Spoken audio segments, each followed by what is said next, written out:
আসসালামু আলাইকুম। আজকে আরো দুটো কোয়েশ্চেনের অ্যান্সার নিয়ে এসেছি। প্রথম কোয়েশ্চেন হচ্ছে যে আমাদের বিজনেসটা কি হালাল কিনা? আর দ্বিতীয় কোয়েশ্চেন হচ্ছে যে আমি কি পর্দা মেইনটেইন করে বিজনেসটা করতে পারবো কিনা? তো ফার্স্ট কোয়েশ্চেনের অ্যান্সার অবশ্যই আমাদের বিজনেসটা হালাল। কারণ আপনাকে বছর শেষে এই বিজনেসটা যে করছেন এটার জন্য আপনাকে ট্যাক্স ফাইল করতে হবে, ট্যাক্স পে করতে হবে। তো আমেরিকার ক্ষেত্রে দেখা যাচ্ছে যে বছর শেষে আপনার ইনকামের উপরে একটা 1099 আসবে। তো আপনাকে মাস্ট ট্যাক্স ফাইল করতে হবে। সো এখানে লুকোচুরি করার কোনো অপশন নেই। আপনি যত ইনকাম করবেন টোটালটার উপরেই আপনাকে ট্যাক্স পে করতে হবে।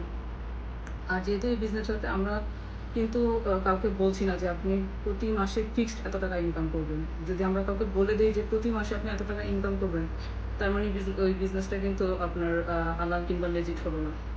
কারণ আপনাকে একটা নির্দিষ্ট অ্যামাউন্ট বলে দিচ্ছে যে হ্যাঁ আপনি এই টাকাটা ইনভেস্ট করলে এই টাকাটা আপনার আর্নিং আসতেছে, তো সেটা কিন্তু কখনো আসলে হালাল কিংবা লেজিট হয় না।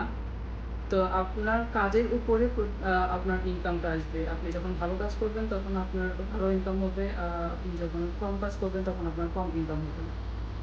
এবার যাক দ্বিতীয় কোয়েশ্চেনের ব্যাপারে।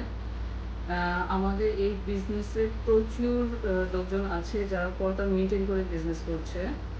তো আমি এখানে কিছু আপুদের ছবি দিচ্ছি যারা হেজাব পরে, যারা নেকআপ পরে বিজনেসটা করছে। এবং আর এমন অনেক আপুরা আছে যারা আসলে শুধু তাদের ভয়েসটা ইউজ করছে। ইভেন তারা ক্যামেরার সামনেও আসছে না, তারাও কিন্তু বিজনেস করছে। তারা বুঝতেই পারছেন যে আসলে বিজনেসটা আপনি আপনার পর্দা মেনটেন করে কিন্তু করতে পারবেন। তো আমি এই জন্য এখানে কিছু আপুদের পিকচার দিয়ে দিয়েছি। সবার পিকচার আসলে অ্যাটাচ করা পসিবল হয়নি। আমি ভিডিওটা রেডি করার পরে হাতের সামনে যে কয়জনকে পেয়েছি শুধু ওদের ছবিগুলো আমি অ্যাটাচ করেছি।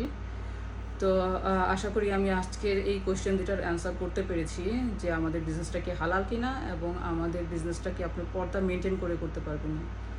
তো আজকে এই পর্যন্তই। নেক্সট আরও কোয়েশ্চেনের অ্যান্সার নিয়ে আসবো। আল্লাহ হাফেজ।